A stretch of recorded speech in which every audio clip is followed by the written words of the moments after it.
Preview. Preview. Preview.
આજ રોજ અમે અમારા નેપ ગામ દ્વારા નેપના તમામ આગેવાનો ગામના લોકો જે 4-5 દિવસ પહેલાં અમારા ગામની એક દીકરી સાથે જે ઓપરેશનમાં ડૉક્ટરની બેદરકારીના કારણે મૃત્યુ પામેલ ત્યારે આ ડૉક્ટરની વિરુદ્ધમાં આ સંસ્થાની વિરુદ્ધમાં કાયદેસર પગલાં એફઆઈઆર થાય એના માટે અમે ગામ દ્વારા અને આ મહુવા તાલુકાના આગેવાનો દ્વારા આ મહુવા પોલીસ સ્ટેશનમાં આવીને એક આવેદનપત્ર આપીને એફઆઈઆર દાખલ કરવાની માગણી કરેલ છે.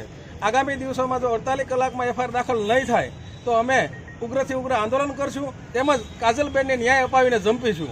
બસ જાજી વાત નહીં કરતા કે આ સદભાવના હોસ્પિટલ કલસારમાં અવારનવાર ભૂતકાળમાં આવા બનાવ બને છે. ભવિષ્યમાં આવો બનાવ ન બને માટે કડકમાં કડક પગલાં લેવા જોઈએ, અન્યથા ઉગ્રથી ઉગ્ર આંદોલન કરવામાં આવશે.